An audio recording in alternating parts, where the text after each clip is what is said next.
everybody. You are listening to the Agronomist Happy Hour, and we have got another really special one in store for y'all. We are traveling a long ways west. You thought going to New Jersey and talking about cranberries is kind of cool? We're going the complete opposite direction. Still staying north. We're going to introduce these two that we're talking to here in a little bit.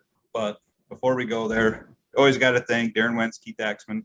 Awesome music. Going to keep playing. I hope to see you guys at Agronomy and Ice soon. I don't know if they're going. They coming? I don't know. Oh, Darren will be there. Darren, with Egg Central. Yeah, that's right. Yeah. Yeah, he'll be here. Maybe we can con you, Darren, and do another song for a case of beer. Little Miller Lite goes a long way. Diet Pepsi. Oh, yeah, Diet Pepsi too. Oh, and some Pendleton. Yep. So thank you guys. And then, of course, our sponsors, Farm QA, who are making digital tools for agronomy. I would say this. If you guys need something to organize your day, I would get in touch with our friend Ben Munson. Ben Munson is a wealth of knowledge as far as what Farm QA can do. I'm always thinking about the way to integrate and communicate from a consultant to a retail consultant to the farmer to custom applicators. Farm QA has something that can make your day streamlined and organize how you're communicating that information. So just go look up those guys on farmqa.com, Farm QA on Twitter, Ben Munson on Twitter. And as always, you look at the website or our show notes on the podcast, you can find Ben's contact info. Yeah. So let's say with that, it's time to podcast. Okay, let's start. Let's crack these giant ass. So we got gift beers that I picked them up at the Lake Region Roundup. Thanks to Christy Sundin for delivering them, and Austin Sundin's idea. I guess they were down in Kansas visiting some friends. So the Tallgrass Tap House is so we're in North Dakota podcasting, drinking Kansas beer, and have guests on from the PNW. So it goes around a long circle here. So we'll talk about that beer here a little later, but let's introduce who we got on board with us here. So we have Kat Salois and Sam Kimmell with us on the line, and they are in more than just the PNW. So the region that would consist of Washington State, Oregon State, and Idaho. I would say it's more localized than that if you're just looking at those three states. I would say you guys are mostly in the Palouse region of the PNW. Am I correct in saying that? Yep, that's correct. The good parts of Washington. Yeah, definitely Seattle. That's what I was going to go with. There's killer whales right outside the window. We're not. That's the important thing. Yeah, not Seattle. About 6 hours due east of Seattle. So basically the whole state away from Seattle.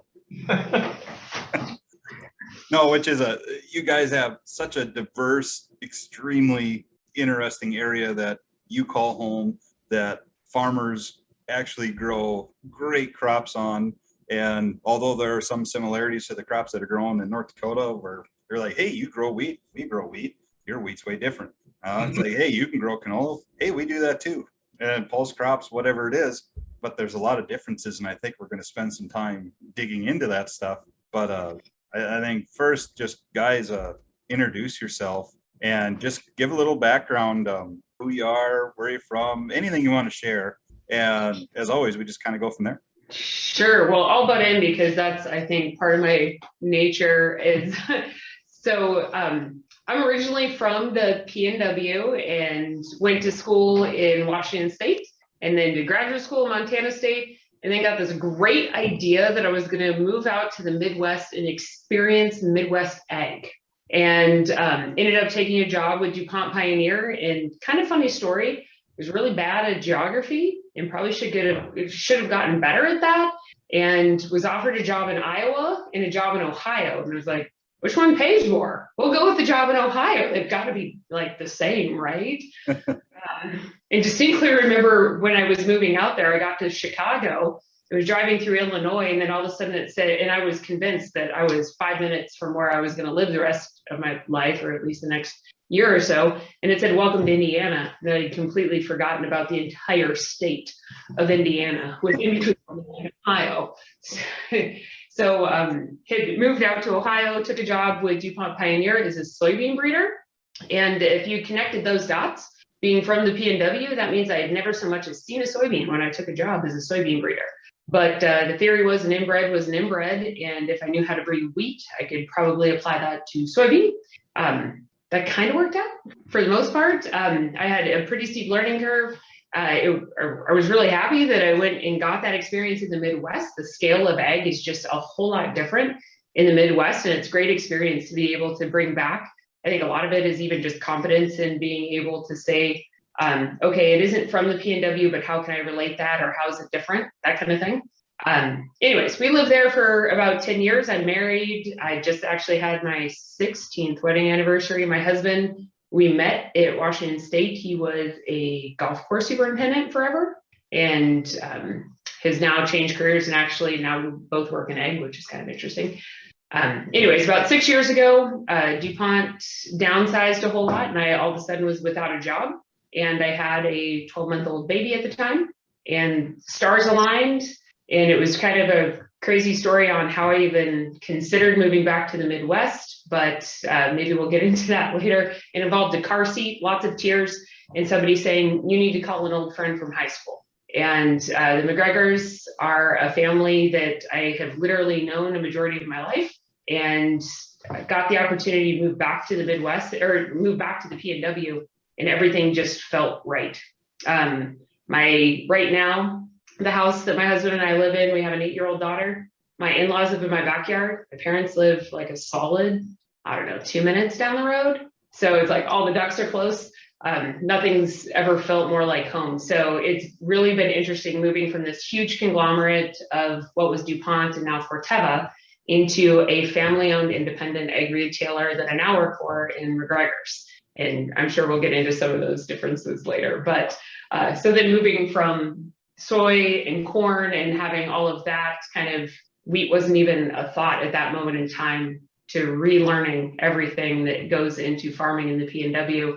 And really, I'd say I'm a cereal specialist who knows a whole lot about pulse crops, forage crops, and I'm kind of learning more and more about the basin. But really, I'd say cereal, dryland, that kind of specialty. But that encompasses, let's say, 4 million acres across the PNW, that dryland kind of cereal pulse type rotation.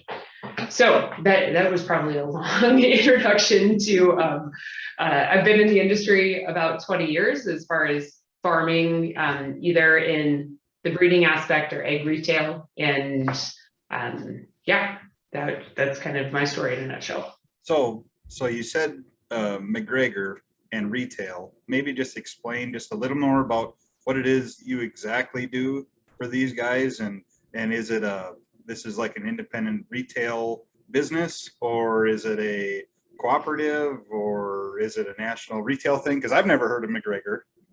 Oh my gosh, I've tried. No, just kidding. That's super fair. So McGregor's is an independent family-owned ag retailer.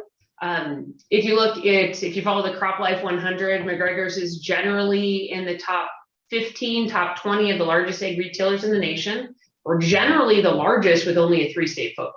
So the McGregor's is really solely focused in the inland Northwest. And when I say inland, that is the ground in between the Cascades and the Rockies, between the Canadian border and let's say halfway through Oregon until you get into that irrigated market again. So it's a whole lot of Washington, a little bit of Oregon, a little bit of Idaho is encompassed in that. All in, the company is about 325 employees, which makes us, I'd say, solid medium-sized. Not necessarily small, but and completely family-owned. The 4th generation is currently president. The board of directors is a group that gets together that all still has the McGregor name. It's pretty interesting from that regard. Very interesting. Oh, it's a cool story. Well, I'll go. I'll be short, probably. What? I don't have as long of a story, at least, but An same interesting kind of international story, though. Yeah, most people that leave the PNW end up coming back to the PNW. That's very true. Very true. So I grew up in northern Idaho on a family farm, and like most kids, when you get to high school and above age, your grandpa tells you to leave and go do something different for a while. And so I joined the military, spent 6 years bounced around in the Navy as a hospital corpsman, did my darndest to get away from ag in any way, shape, and form I could, and wanted nothing more than to come back. And get into ag again.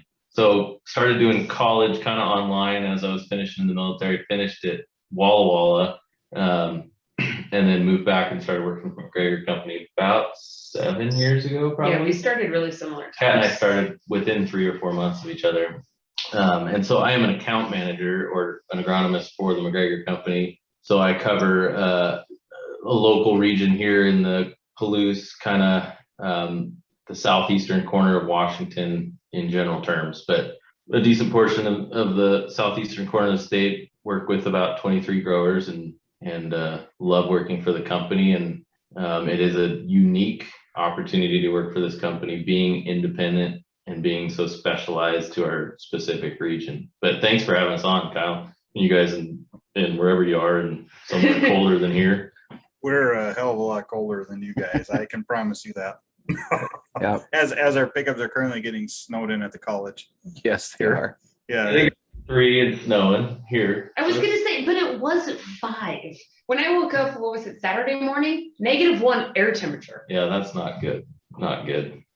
which we're here. Are you kidding me? I tell you what, the coldest I've ever been in my life, I think, was in Oregon on the coast, and it was like those temps. And with the humidity and the moisture coming off the ocean, I thought I was gonna die. I've never been that cold in my life. Where were you again? We were out. We went on a fishing trip. We did some She wants to know how you said Oregon.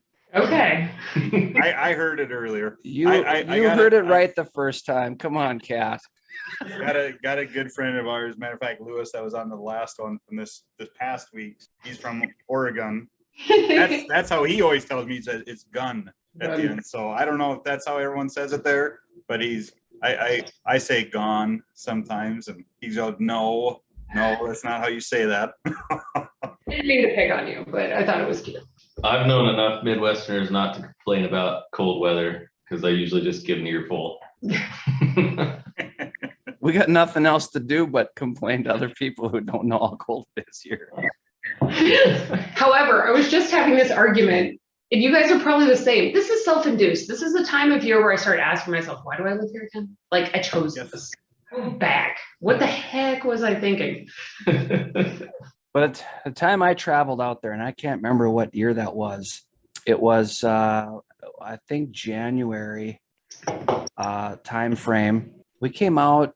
I know we flew in Seattle, ran a car, came down, and you were speaking, Kat. It was like a research forum or something like that. And there was so many interesting things to see. It was such a different ag than I was used to. I'd never been in the Palouse before. I don't think I kept my eyes on the road at all because there was too much to see. And it was just unbelievably incredible. I could have spent a week out there, and you could have showed me stuff that I would never imagine. I mean, it's like anything else. Somebody can tell you, but until you go there and see it, taste it, smell it, then you don't really know. Yeah, if you're a farming junkie, this is a place that you have to come to, right? Like, I know that this is speaking among friends that we would probably go to Hawaii and go on a farm tour because we're that interested in the agriculture of different spaces, right? Done it. But my wife's regret. Right, but we're gonna go to a coffee plantation. But yeah, it is one of those spaces that's just so unique. I mean, I feel like Sam's traveled quite a bit internationally. I feel like I've seen quite a bit of the US, and just nothing's like it. It's a really interesting space from the weather perspective, from the topography perspective. I mean, not getting into, I feel, so it's probably worth noting that Alex McGregor, who was the president before current president Ian, is a PhD history professor who also ran an egg retailer, right? So not trained in agronomy, not trained in business. He has a PhD in history. So you kind of like pick up these like historic facts, right? So the PNW was formed because you all had this huge lake over your state in geographic prehistoric times. And so we got all the good topsoil from the Dakotas and Montana and Wyoming that actually deposited on the PNW. So it made these ripple effects. So imagine the ripples that you see in sand or a river bottom, but magnified into 500-foot hills. That's what we farm. Yeah. That's actually a great way to explain it. I was always wondering why those hills would form like that, because you guys have pretty deep, dark soils too, don't you? In these giant hills and ripples and all that? Yes. Yeah. So we were talking earlier about even the weather patterns, right? So Sam and I will refer to dryland ag, which for us means non-irrigated. If you see the topography, it's a duh, like try putting a pivot on this ground. But the mountains cause this rain shadow effect, right? So right up against the Cascades, you'll get 4 inches of rain. And right up against the Rockies, you can see if you look on Google Earth, right where we start getting more than 20 inches of rain, because you'll start seeing conifer trees in the landscape, right? So just to the east of Moscow, Idaho, which is, I don't know, as the crow flies 15 miles from here, they get enough rain that they start coming into heavily forested ground that looks like, a conifer forest, where we're in farm ground with virtually no trees whatsoever. So we get this rainfall between, let's say, 4 inches and 22 inches, but a majority of that happens during the winter. So November, December, January, February, 20% or 70% of the rainfall that we'll get for the entire year happens in those 4 months. So you can quickly do the math on how much rain we actually get when we need it during fall and spring. And just explain to everyone listening the crop mix that you guys have out there. I know we've talked about wheat some, but it's not just only wheat, right? There's more than that. Yeah, well, Sam has a pretty diverse, I think you've got a pretty good. Yeah, wheat, winter wheat specifically being king for the area for the most part, but we do grow a fair number of pulse crops, garbanzo beans, peas and lentils, all dry for the most part until you're getting down into the irrigated basins. More recently in the last decade, canola, spring canola, some fall canola. And that's kind of it. A lot of our crop choices and rotations are based on what we can rotate around fall wheat, winter wheat, for the most part. But we have been growing more crops, mainly because we're fighting more weed problems rather than what the market's doing. I would agree with that. The basin, so the central part of the state is so dry that they're irrigated, and the Columbia River system feeds that irrigation. That area of the state is incredibly diverse, and they grow everything from potatoes and onions to mint and patchouli. And then the west side of the state encompasses a completely different set of crops that really focus around cane, like caneberries, and orchards, but the McGregor Company doesn't cover a whole lot of the tree and vine section of ag. We do have some hops more recently. True. That is true. We are growing some hops. So you grow dryland hops? Or is it irrigated? Well, it's both irrigated by God for the most part. It's drip irrigated. Like they do put drip there's some supplemental drip, I want to say, but you get up into the very northern part of Idaho, a town called Bonners Ferry. Yeah, in that big valley, there's, I think, one of the largest hop producers in the nation, maybe the world. Correct. Well, between them and then Yakima has the rest of it, pretty much. You start doing the math on hops. Washington State and Idaho together produce a decent number of hops, but I can't speak specifically to that crop much. I'd like to. Yeah, there's probably 2,500 acres in the Kootenai Valley. Yeah. Well, I know we just talked to Christy Apple a few weeks back, and she's an agronomist in Michigan, and she actually works with hops producers in Michigan with their production, but she always kind of circled back and said, hey, what I do is such a small amount, and the hops that we produce here maybe equates to a couple hundred acres or a few hundred acres. She goes, the bulk, I mean, it's the Pacific Northwest. It's Idaho and Washington and Oregon. That's where it all is. That's where everyone's, for the most part, sourcing the hops they use. And of course, we like drinking local craft brew and all that. And so hops are grown in just about every state. Even North Dakota has some hops. Maybe you guys should go for the barley component of the beer, right? We take pride in our barley part of the beer more so than hops. That's for sure. We could just do it all within about 100 miles. But that stop I had out there was really cool because the place we stopped, they had their own brand, their own tap for their restaurant. And they said, yeah, this is just kind of how it is. Every place you go, it's totally different. Like, man, I gotta schedule more time out here. Good. good beers. Oh, it was so fun. And to drive by some of those places and see the different, man, I just couldn't believe it. And now I've read about it and I've had other people told me about it, but at that time of the year to not have snow and still have active ag, Yeah. basically, that was very unique. Well, and I think it was kind of, so I think, I'm pretty sure you flew into Spokane, and we're about a mile or an hour and a half south of Spokane. So Yep. you drive right through the heart of the Palouse. The other thing I was going to bring up to Sam is I'm pretty sure Jason came out here to talk on one of the very first foliar nutrition segments that we had. Oh, really? Yeah. So Sam is actually so my job, I run the research division for the company. So the company actually has their own research program, and we own a farm, 350 acres that are dedicated to research. That's it. The thing I don't know of a whole lot of egg. I mean, there's not a whole lot of egg retail that has their own research, and there's certainly not a whole lot of independent that does their own. And then on top of that, 350 acres? That's just the farm that we happen to own. That's just your farm. So obviously you have research outside of that then. Correct. Yeah. So I don't know, let's say 30 or 40% of the quote research plots that we do every year are on the farm, and the rest are scattered throughout the region with account managers like Sam. But one of the great things about independent is so if you look at my job, what are those called? Performance reviews? Something like that. Okay. I swear I've had at least one.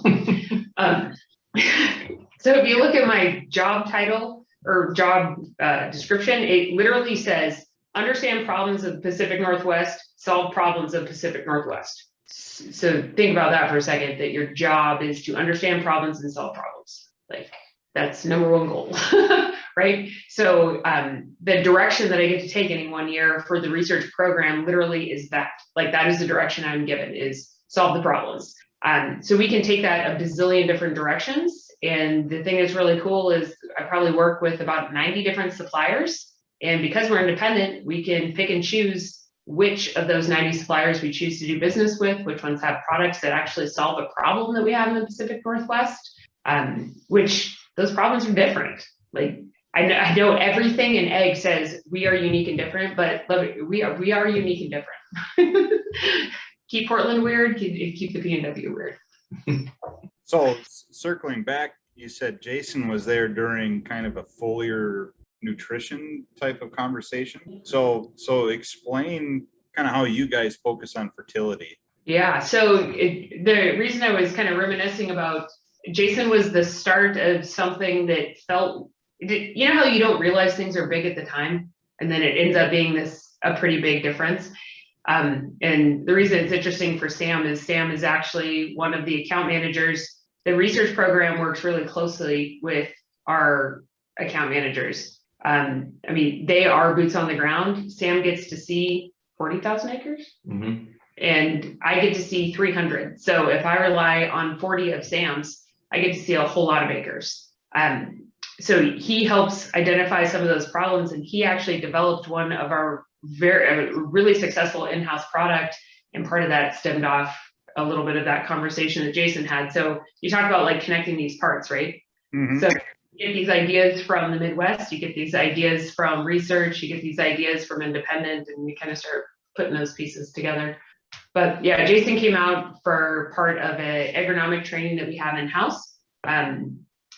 So part of my job is being able to supply some agronomic training for the account managers. Hopefully Jason will remember, and I think that this group of account managers that McGregor's has, it's a really fun group to talk to because they are super engaged, and you can be really nerdy and really technical, and they will ask for more. And I fit both of those. They were into it. It was like, Yep. I don't know. Sometimes meetings, people aren't, they're just kind of there and whatever. That was not, you had to be on your game. And I don't remember what I said or went through, but if I remember right, then I got to sit in the audience and listen to you guys. And I think you were doing some foliar boron on wheat at anthesis time, and you're trying to figure out different formulations of boron and other things that you were going through. And all I could think of was, I don't know any other people that are doing this intensive or this amount of research. I've never seen this before. And here I am at a retailer, right? This should be like national major research foundation type stuff. That was really cool that I thought, because and I that was what stuck in my head.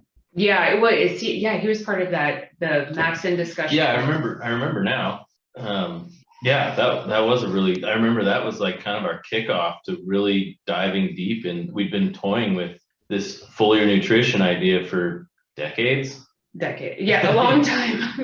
Time, but we had not at that point hadn't really felt like we'd put our thumb on anything specific to our region, and that was kind of the kickoff to really diving into that. And since then, it's been a pretty cool journey on what we can do, and specifically fall wheat and spring wheat, foliar nutrition wise, to boost our yields in this area. Yeah, it's probably worth. I mean, we know, but it's probably worth for the rest of the podcast audience that when Sam's talking about successful winter wheat in a majority of his region, it's some of the best winter wheat in the nation, right? So last year, let's disregard 2021 a little bit. So 2021, we saw there's two things that happened. We had an incredibly dry, when you really start piecing into it, we had a dry fall, which for us is bad. And we had parts of Sam's region had less than an inch of rain in April, May, June, and July. Mm-hmm. And I don't think I'm exaggerating. No. Yeah. So very limited rainfall. The other problem we had is incredibly high heat, and specifically incredibly high heat during grain fill for our winter wheat crop. So usually the PNW, we're right at the 49th parallel. We have pretty mild Junes. I think the June season in the PNW is probably some of the best weather period ever. It's usually, let's say, a 70-degree daily high. And our average daily high in June this year was 87 degrees. So we just skyrocketed. And we had 10 days above 100 degrees, which is really unheard of for our region in June. That happened starting the 19th of June. So 10 days between the 19th and the 29th of June, we were above 100-degree daily high, which equals a complete stop to grain fill. So normally our region would have well above 100 bushel winter wheat. This year, it was everywhere from 15 bushels. I think my spread was 11 bushel fall wheat to 90. I think my highest was 91 bushel fall wheat. And in 2020, it was nothing lower than 75. Up to 200. Up to 200. 197, I think. Yeah. So this is the cool thing that fascinates me about your guys' area of growing wheat, because I know you said it, Kat, but you guys are probably one of the highest yielding wheat regions in the entire country. Yeah. And then it's also farming wise, probably one of the most dangerous places to be a farmer too. Just the landscape maybe isn't as forgiving. And so, if we're here in North Dakota and we talk about hills, we think about eroded like slopes and lower organic matter. And usually those are, it's not our good producing areas. Well, your guys' hills, like you said, go up for 500 feet in elevation. So your hills go forever. The entire field could be a hill. It could just be a hill slope. I don't know. How do you put the steepness of the hill into perspective? When I drove there and I'm going down, leaving Spokane and heading down to your place, and I don't know the town, but they had an implement dealership there, and they had a combine with the tilted header. I knew I wasn't in North Dakota anymore. Yeah. So for everyone listening, I guess that'd be the best way to explain it. If you've ever seen the harvest equipment, they have the auto leveling hydraulics in them, where the combine, as it's traveling around the contour of a field, looks like the axle is kind of paralleling the ground, but the combine sits level. And so one tire may be, if you're looking at your drive tires in a combine, one tire may be 10 feet or 15 feet in elevation below the other. Maybe it's not quite that extreme, but it can be. Just for reference, I can't really give you a great perspective because I just grew up with it, but I'm on my third four-wheeler from rolling and total in it. Seriously? There's And the just, guy before you? yeah, it's not a dangerous place to farm. I don't think that's fair, but we just have to spend a little bit more money on our equipment. Okay, wait, bump the brakes here for a Yeah. second. Your third four-wheeler scouting from Yeah. so what the hell? Okay. Some of it was user error. All right. Just Okay, it's getting clearer now. okay. He did work for the company in his 20s. No, you can't just hop in a pickup out here and look at a field. You have to drive something four-wheel drive, specifically a four-wheeler, and you do have to be careful. But they're not. There's many acres in our region that we don't farm that are too steep, and that stuff is usually just because you can't walk it. If you can walk it, we farm it for the most part. You put cows on the things. If you can put cows on it, we can put cows on it. If you can't put cows on it and grow a little wheat, we'll grow a little wheat, figure out how to farm it. But if your leveler quits during harvest, you're done cutting for the day kind of ground. Yeah, the levelers will go to 45%. So I think so. if you think about when Kyle was explaining the tire above the tire, so you think about get out your protractor and 90 degrees is straight up and down, 45 degrees is halfway through, right? So those levelers will take that axle to 45 degrees and roll that combine completely straight. And that's where, and then once we hit the maximum, then you kind of just start playing the contour. But and still clean grain. That like Clean. The crazy thing is not the fact that you can drive a combine over it. You can your sieves level and your header levels, and you can feed 190 bushel wheat through it and clean it pretty darn good. Yeah. Oh, and by the way, they're running 45-foot draper headers that are touching both ends of wheat on each side. So if you do that math, right? So now you're taking, like, it's fairly incredible that they can keep that in grain. It's wild to me. How does planting equipment or spraying equipment, if everyone can recognize that you have levelers in the combine, but that can't be the only thing that's unique to your farming region. Planting and spraying and fertilizing have to be somewhat unique in themselves too, not really equipment wise. I mean, fertilizer wise, maybe a little bit. You know, we don't have a ton of AV lines we can throw on this ground out here, so we're contour farming most of it.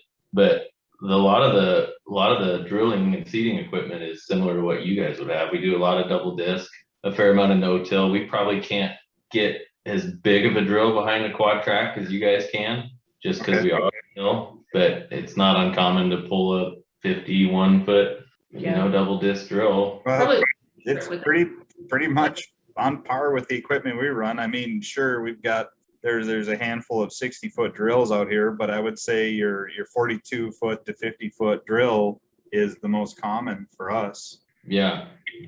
I think our soil lends itself to being, it holds up pretty well for the most part, especially if we do get some moisture, and we've got really rich, strong, silty soils that don't fall apart too bad for the most part. It can get a little dry and a little silty and a little sandy and get a little harder to seed those hills, but for the most part, it holds up pretty good, and you just go slow and try not to bury that back rank of openers. Probably some of the differences I would assume would be in fertilizer and spraying. So fertilizer, do you guys use a decent amount of dry, or it's every year it's more and more dry? Okay, well, that's something that our region does very little of.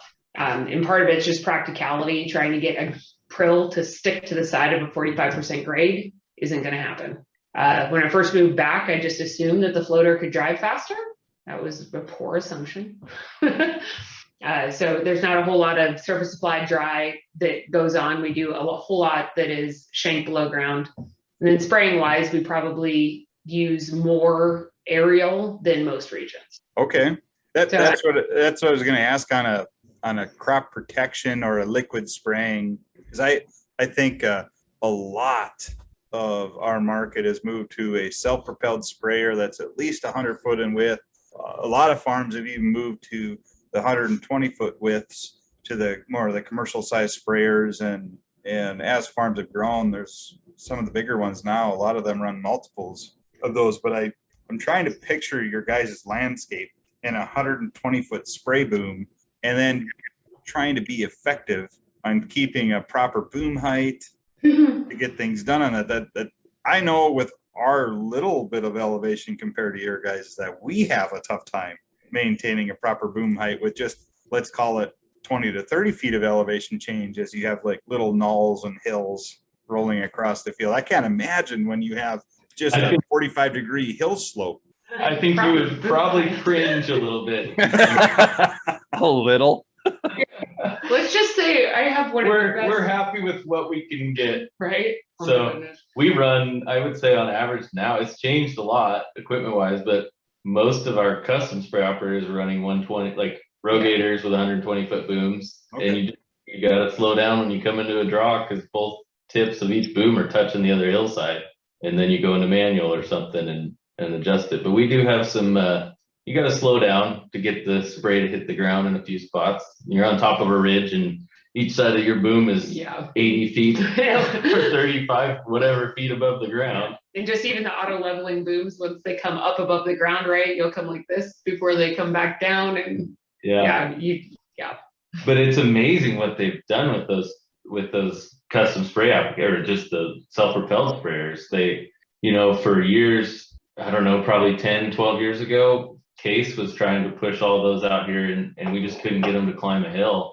And since then they've developed, 4-wheel drives with truck transmissions in them and lower gears. And we can pretty much A/B a lot of this ground with those ag trucks and rogators and things like that and do a pretty good job. So we do a fair amount with our like pull behind sprayers still, but I'd say the majority is self-propelled big ag trucks. Mm-hmm. Yeah, it becomes a little bit tough. I'd say the early spring of the year and the later parts of the year. So like, let's think about something like canola, right? You have this huge rosette you can get out and get your Roundup on, but any other applications, you just think about the traction that you lose trying to go across that kind of biomass. And it's really tough for those self-propelleds to physically get enough traction to cover a crop like canola. So that's where a lot of the aerial spray comes into play. Same thing can go for like wheat at flag leaf timing.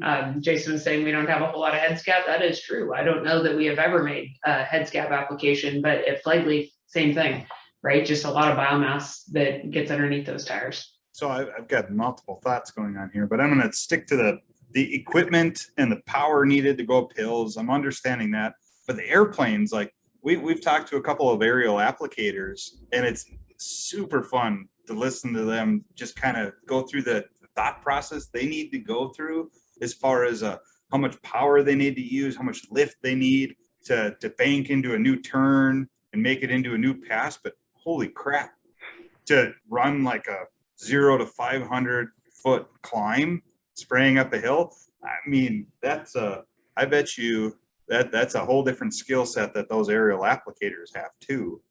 They sound like a necessity for you guys, but that's a whole other topic in itself.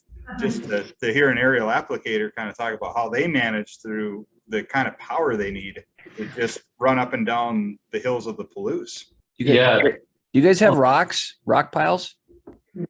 You get further east into northern Idaho, we do have a little bit, but no, for the most part, it's just pretty deep soil and straight soil across. But I mean, you have a hill, a mountain. So instead of a rock pile, you have, a rock face. Yeah.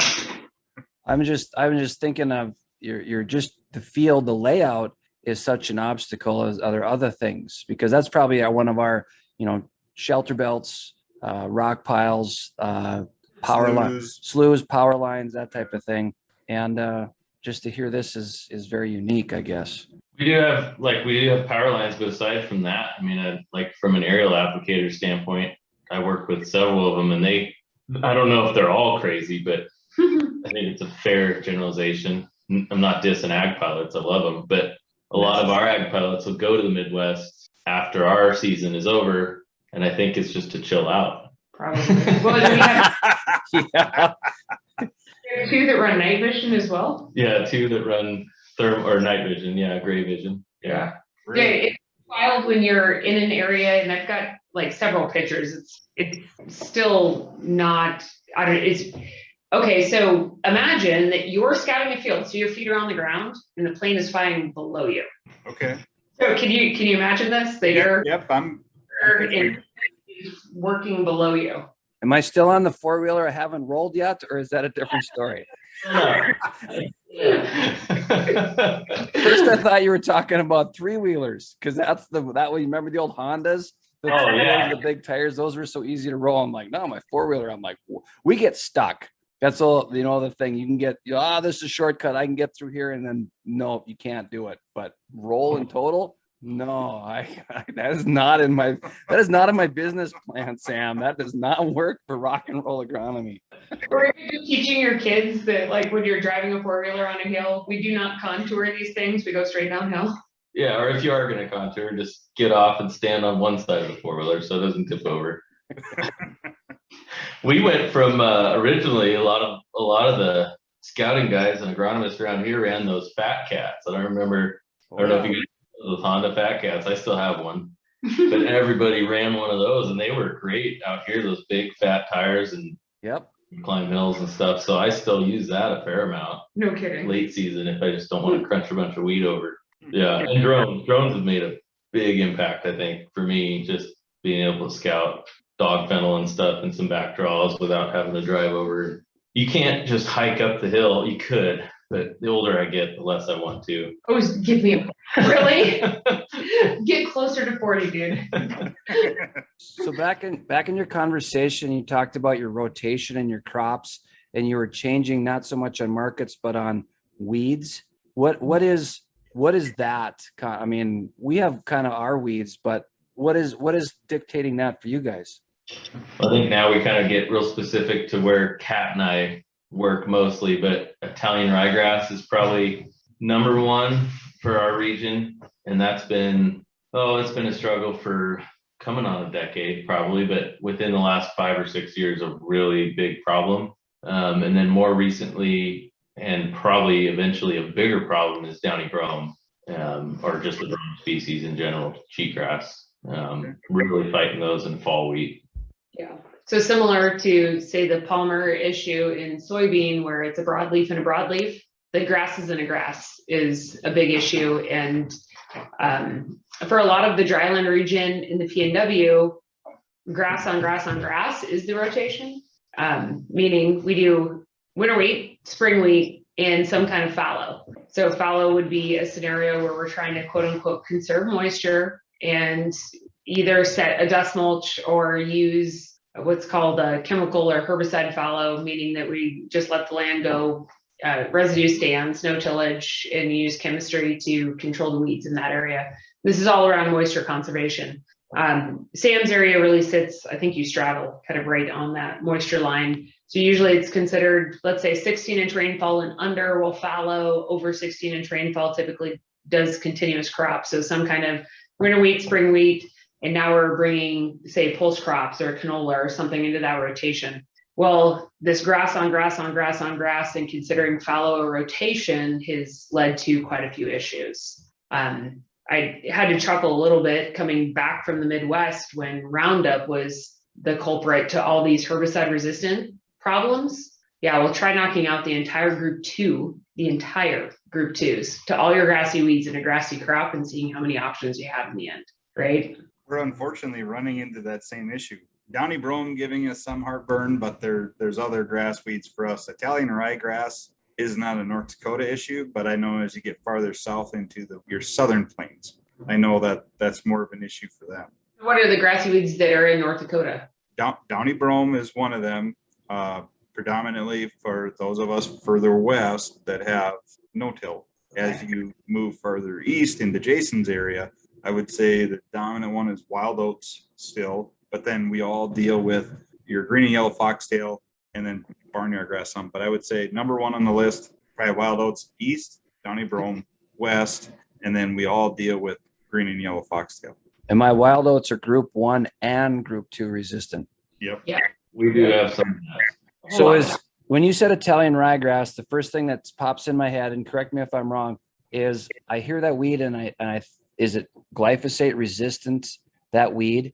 And maybe not, I'm not sure.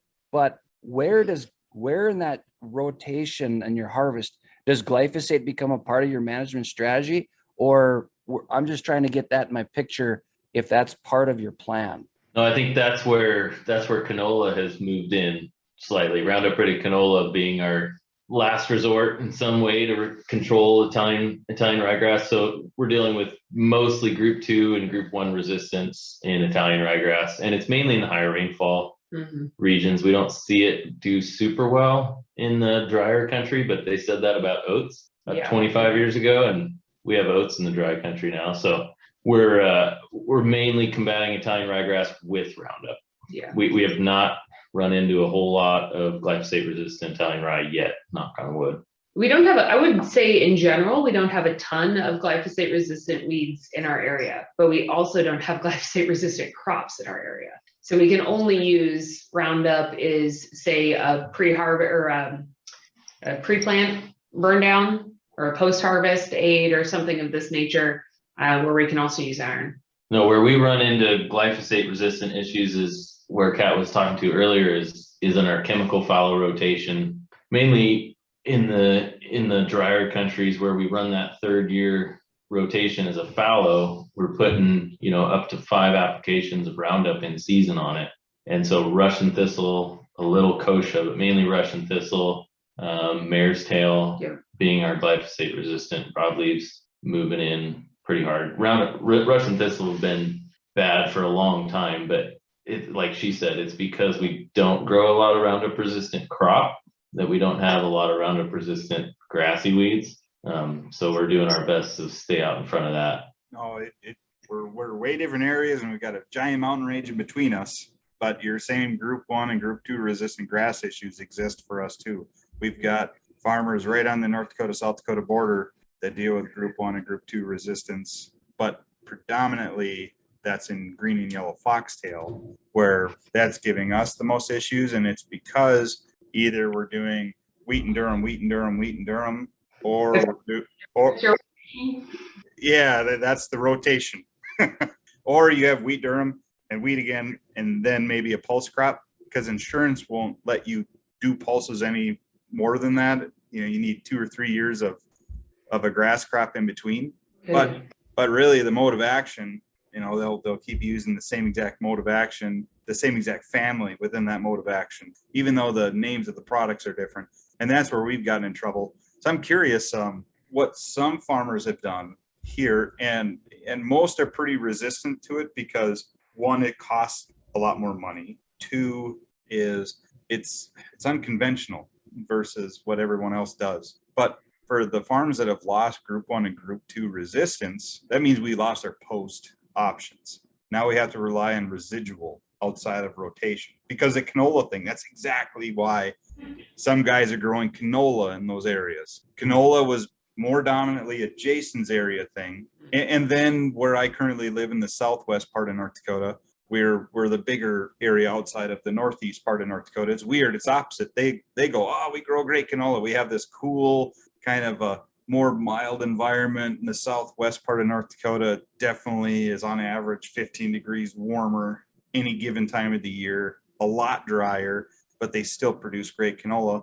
And then the rest of the areas, they didn't produce a lot. Well, now those areas are, because of their tight rotations and issues. But anyways, where I was going with this is we're starting to see more group 3s. So like some guys are using Prowl, some more group 15s like Anthem or Residua. They're adding those. I mean, is that what you guys are seeing too? You guys are starting to use more of those. Everyone's a little resistant here, especially to the group 15s, to try to control some of those grasses because of the cost. But yeah, I'm just curious, are you guys seeing the same thing there, or are you guys doing something different? Yeah, group 15s being an absolute staple in growing a fall wheat crop here. And so like Kat was saying earlier, a general higher rainfall rotation for us would be a 3-year rotation of winter wheat followed by spring wheat followed by a legume. So mostly garbanzo beans or chickpea or dry peas. Those historically, Prowl's obviously being used on those legumes, but we've kind of moved into that higher residual, lower solubility groups on wheat and specifically like spring wheat. Mm-hmm. So spring wheat, one of our biggest struggles in this area is we just have, like she said earlier, we have such a wet winter that when spring hits, it's usually like one day there's 6 inches of snow on the ground and you haven't done anything in 3 months. And the next day your neighbor's got 600 acres seeded. And so group 15s, we've struggled in spring to get residual control of our grassy weeds with group 15s. Just we can't get them in the ground fast enough. Or complete. Or complete enough to beat germination. And so we've really kind of started to look at some of that lower solubility, higher residual chemistries, Broadax, Prowl, things like that, fall, Enzidua and Amphiplex, fall pre-plant in front of spring wheat to try to just hold over the winter and beat us to the field in the spring, because we just have such a compacted, short spring planting season. Well, and even if you could do it ideally, so thinking about the active and Zidua, Anthemplex, peroxysulfone, it's a funky chemistry in that it will hang out in the top, let's say, inch for a very long time. So to Sam's point is Zidua is only on label to do a post-plant pre in spring wheat, you can't go a pre-plant. And we just don't consistently, so think about, like this year was a great example of nothing that we did post-plant pre worked in our spring crops because we got exactly this much rain, right? 0 is the answer. It's like, if you can't see the video, 0. So we're trying to think of ways that we can take advantage of our counter season rains and be able to set something. So pendimethylamine is fairly insoluble, right? So it takes quite a bit of moisture to set that. The odds that I get an inch of rain in the spring to set that chemistry are about 50-50. So a lot of times we've gone to looking at what type of solubility and movement do our group 3s have, can we put them on in the fall? Something like peroxysulfone, we have found has really good activity if we can set it in the fall, and it will actually hold longer and work better if we set it in the fall versus in the spring, because we get that little moisture. So it's kind of taking a lot of those same chemistries that the Midwest has, but how can we take advantage of them in our system? One other thing to keep in mind is our soils tend to be very acidic. Your area probably limes. Our area thinks that lime is really a 4-letter word, and we say very little, even though our soils are quite acidic. You don't realize how similar you guys are to us. So as you get to, again, this is just North Dakota's state geography or soil fertility or whatever, however you want to look at this. You're in Jason's area, extremely high pH, high salts, 7.5 to 8 pH. All the Red River Valley, everything in the Prairie Pothole region is relatively high pH. Rarely do you see anything under 7. Mm-hmm. As you move west and annual precip lowers, there's less tillage. And because of less tillage, we all that fertilizer application is happening within a very concentrated band, and we're seeing stratified pH. And outside of that, we're seeing just straight out low pH in certain areas. You actually need water to be able to flush some of those salts and bases and all of this. Exactly.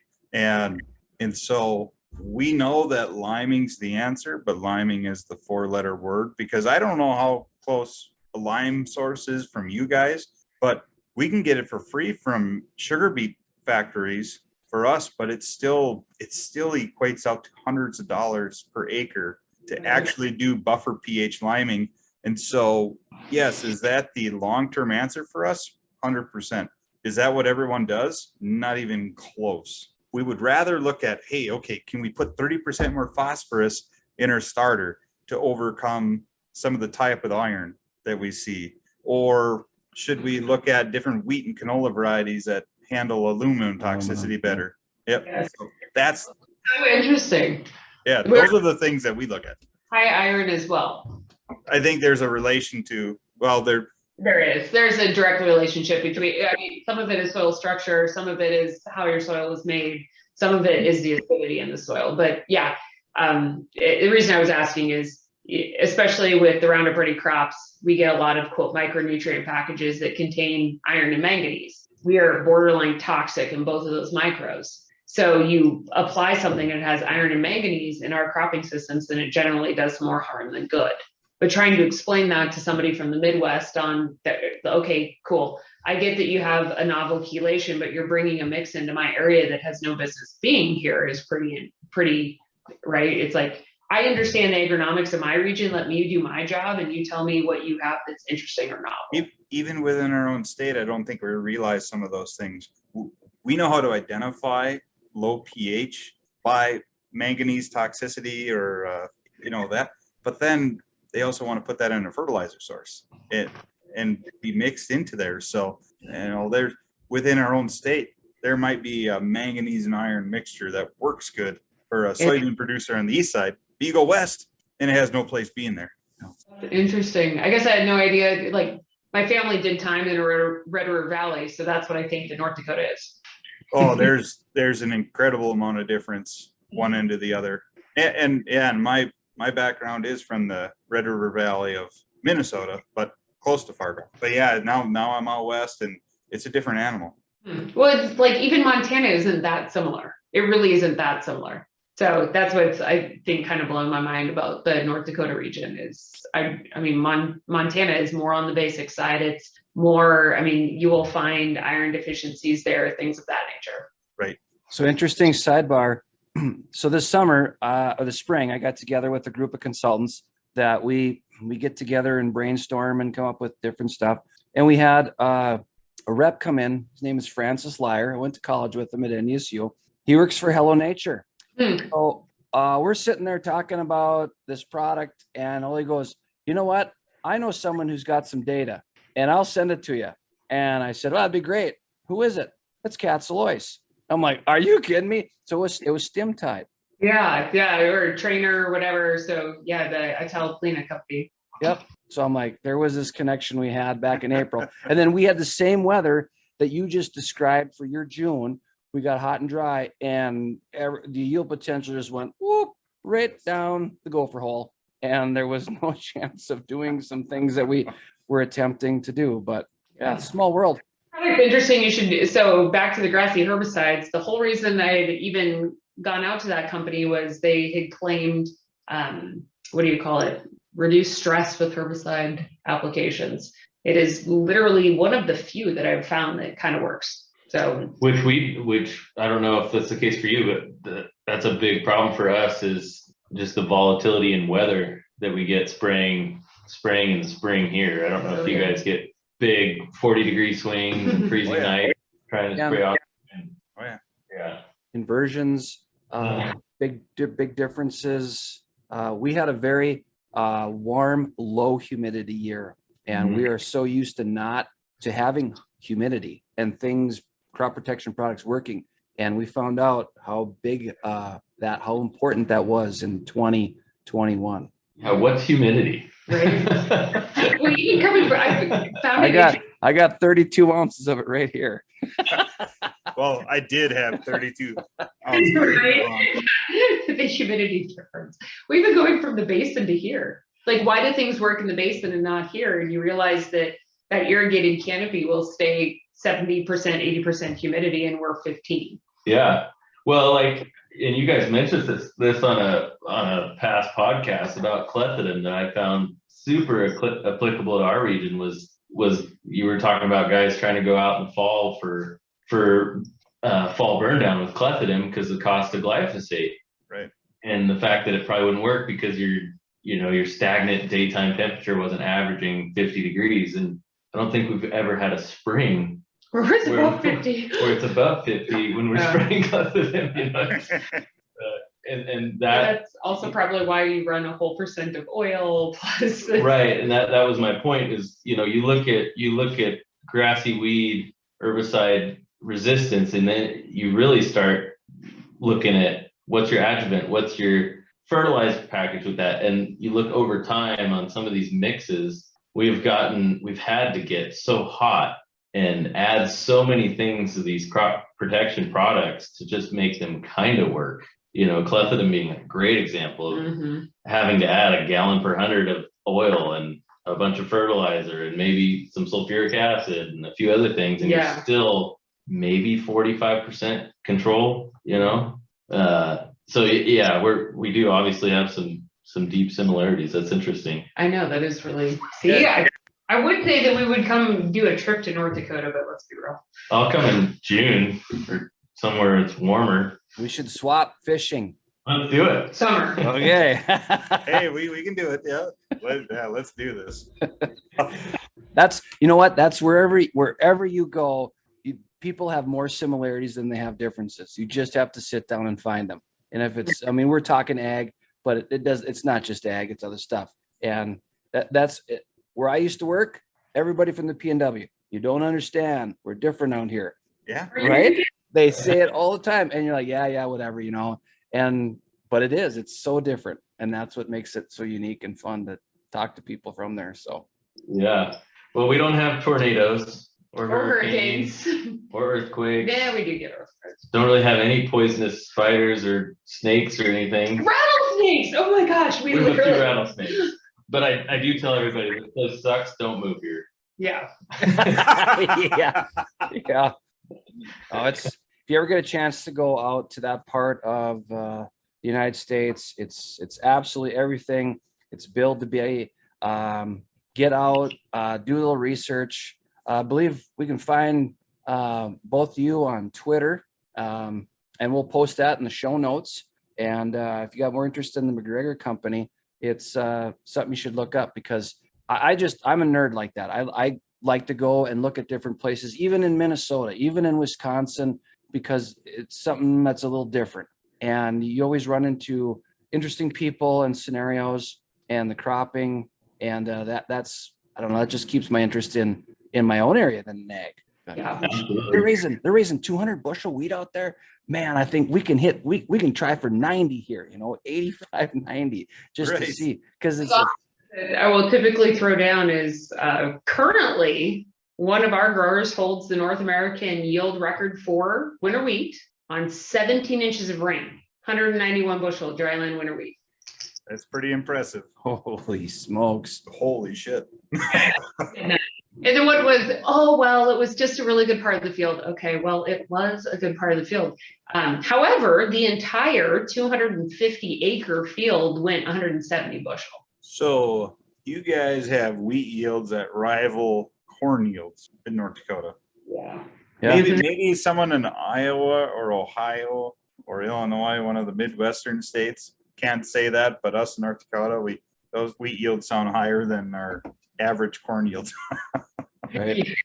Well, so the irrigated part is the one who holds the record for irrigated. I think they're at 212, and the growers one that I chat with fairly often, he's pissed that he only got 112 or 212. He's like, no, there was still more on the table. It's like, I think Tough to please. It's tough. Retail's tough business. That kind of sounds like a fun group of growers to work with. It's pretty impressive when they can sit there and rattle off all of their tissue testing numbers to you. Like, dang, gonna have to study this one a little bit. Yeah. Oh, you got farmers that'll challenge you. I like this. That keeps the knife sharp. Right? Yes, it does. It does.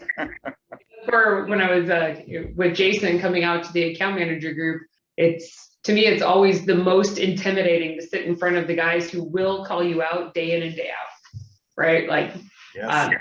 Industry will likely not do that to me, but my internal account managers will. So I get more nervous to talk to them than any other group. So I got another sidebar here. So we did the meeting, my portion, your portion, we're going through it. The drive out there was spectacular. My wife came along. I bought a ticket. She came along with me just to go on this little trip. You're out in the P&W, the Palouse, you're seeing all this stuff, and the building we were in, you got like this amphitheater on the screen, and everybody sits up. And so it's not like a normal meeting or a shop. And your building is fantastic. And before we left the place, I told my wife, I left retail because I was done. And my wife was ready for me done. I said, I would come back to retail if this is where I could work. Just I'm serious. The layout, all that type of thing. So I'm standing around. I got a bottle of water. Next thing you know, I got to use the men's room. So I'm in the men's room, and this guy comes in. I'm like chatting him up, this kind of thing. And we started talking, and pretty soon it's all about history and how this started and the town. And there was like, I think there was a sheep story in there because of how it started. And here, what is it, Ian? That sounds like Alex. Yeah. I'm just, so here's the owner and president or whatever. I don't know who he is, you know, and I'm just, oh yeah, this is great. Tell me more. And oh, he did. I mean, he gave me like boom, boom, boom, boom, boom. And everybody's like, so we shook hands and took off, you know, whatever. He's like, you know who that was? I'm like, no, but he's really interesting. Yeah, he's the owner. I was like, down to earth, just really, really fun conversation. I mean, he was interested that I was there, interested in you guys, your area, your agriculture. Mm-hmm. And yeah, Sam probably offers a little bit of a different perspective, but to me, that's incredibly real and genuine, right? Like that. It was. I have to question that the owners know my kid's name. They could pick her out of a crowd. To me, that's important. Yep, that's awesome. That's super cool. Yeah. Well, in this area is just small. Egg is small. Egg retail is small. The P&W is small, right? So the way I think about it, even if it wasn't all in the McGregor Company, odds are high if we had 8 different people here and we were committed to being in the Pacific Northwest. So like Sam, what are the odds that you leave the P&W? Probably not real high.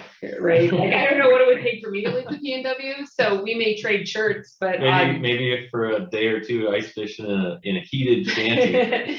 Hey, there we go. Well, we got Sounds like we're working a trade out here. We got to get on some rivers, do some fishing out there. We talked about that before we started recording. I'm like, oh man, that'd be so much fun. Right. No, you're just going to have to make it happen. But it's probably certain areas of North Dakota, right, where when you're in that region, you're committed. You're not leaving.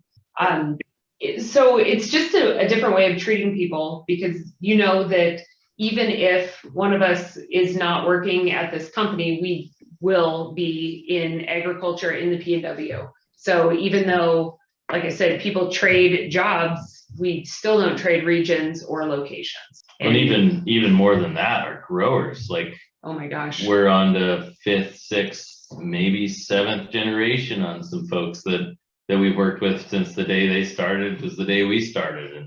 And you know, I've been fortunate enough to work and see a few guys transition and work with their sons, and that's just the coolest thing about ag, I think, is the family farm side of it. You're seeing a lot less of that, but if there's anything specific to the P&W, I'd like to say it's the heritage of our family farms and how they got their start out here and really, really stuck to it and stuck around. And there's still quite a few of them. It's pretty neat. Yeah.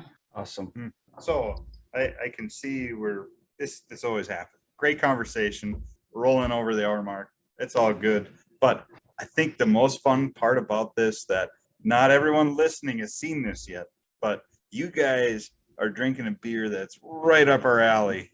So it's happy hour. We're drinking beer. Why don't you guys share what you picked out for beer?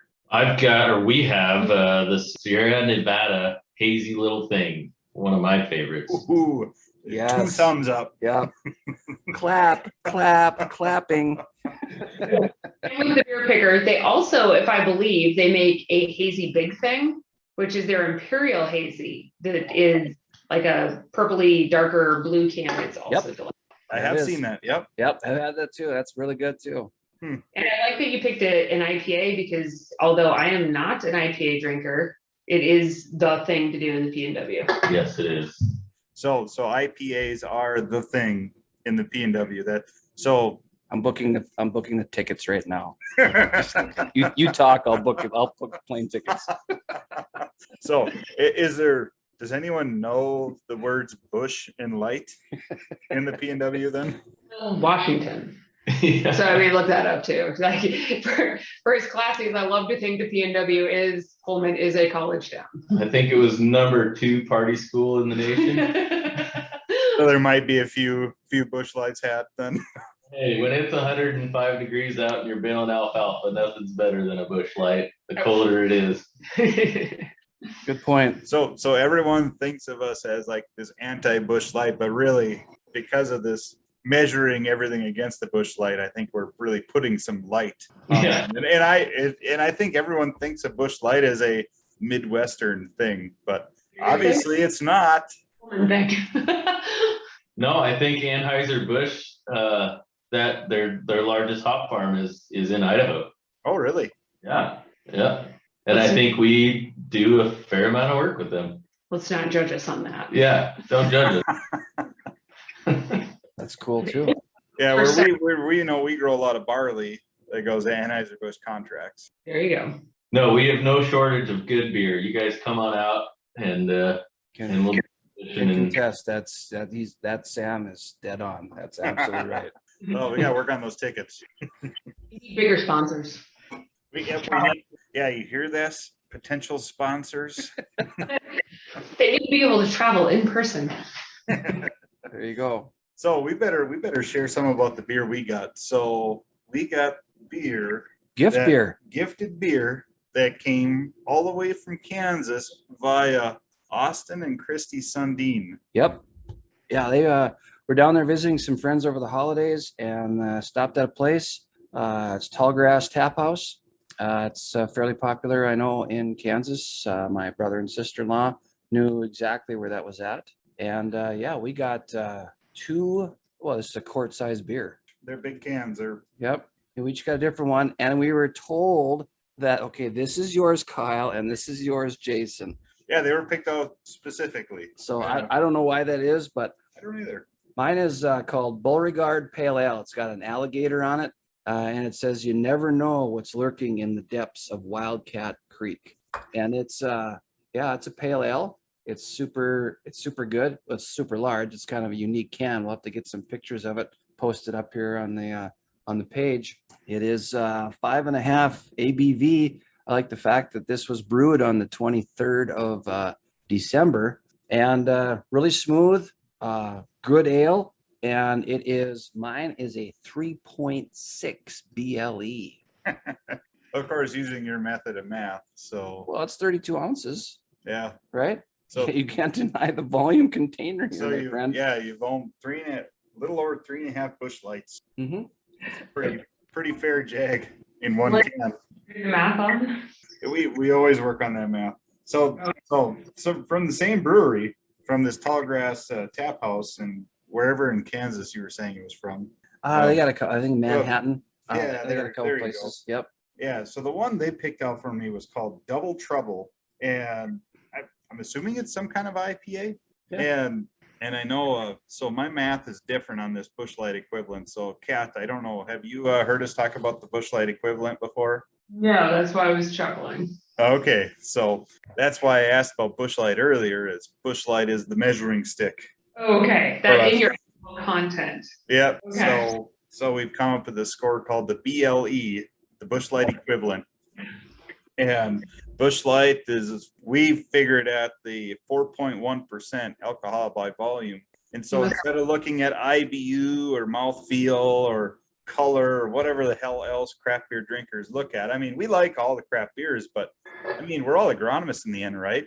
You want to know the active ingredient, the percent concentration. And so we're comparing percent alcohol by volume to percent alcohol by volume.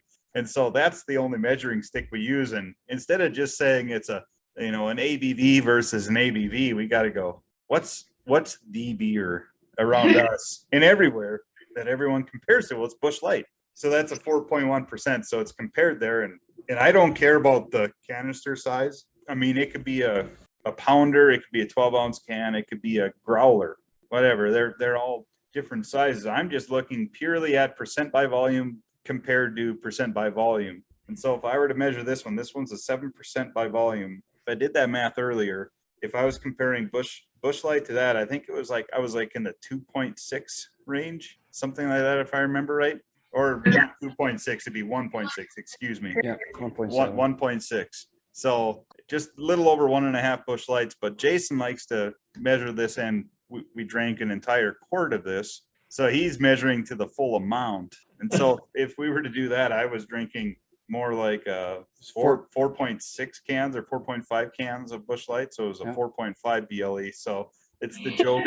It's the joke we do. We put it up on our website even. It's my way of doing math. I'll say this is the BLE score. His way of doing math is the BLE score. And I'm sure most people, if they opened up the website and looked at it, they go, "What the hell is this?" Sometimes podcast episodes, the Bud Light equivalent it took to make them. We don't want to see that number. Oh. Factor in the little cans too, so that you could have the entire audience Bud Light equivalent of the podcast. Well, I've been out a couple places. We spent some time in Moscow, Idaho, me and my friends, and go around, and that was the funnest part, was just sampling different things out there. It's very unique, and it was a great place to go to and see ag and your guys' company, and it was I'd go back in a heartbeat. We're trying to just the way things have been. It's been kind of crazy, with COVID and all kinds of different stuff, but. I know it feels like a tidal wave in some ways, right? That we're going from 100 to 0 to 100 again. I was telling Sam that this week I'm in the office, and then if I think about the next 8 weeks, I'm on the road 7 of the 8 weeks for more than 3 nights, which is really crazy for, like, I don't get on a plane that often for my job, right? Like it's kind of rare. I do a lot of around the region, but that is a whole lot of travel. So evidently I need to get better at saying no or picking things, but it also feels like so. Oh no, this is awesome. So you guys can hang on afterwards here, but I think Yep. Better Beer, we talked our BLE, we BS'ing up, and just one more time again, guys. You guys are on social media. You're both on Twitter, correct? Mm-hmm. Yep. So we can both find you on Twitter. I think Kat, you're like TMC Cat. Yep. So the McGregor Company, TMC_cat. Yep. And then Sam, what are you on Twitter again? Find you. Oh, you're just Sam Kimmell, your name. I believe I'm just Sam Kimmell, just plain old Jane there. Hey, that's okay. On most social media, I'm just Kyle Okie. That's all I do. But on Twitter, I'm Okie from Muskogee. How close to Muskogee are you? Not even remotely close. Not even close. Not even close. So, but it was a good way to, people have screwed up how to say or pronounce my last name. And so that was a good way to, you can't not figure that out at that point. Yeah. Yep. So anyways, thank you guys again for coming on with us. Thanks so much. And for everyone listening, we're going to say cheers for this episode, and we're going to catch you guys next week. Cheers. On the Agronomist Happy Hour. So cheers. Thank you, Jason and Kyle.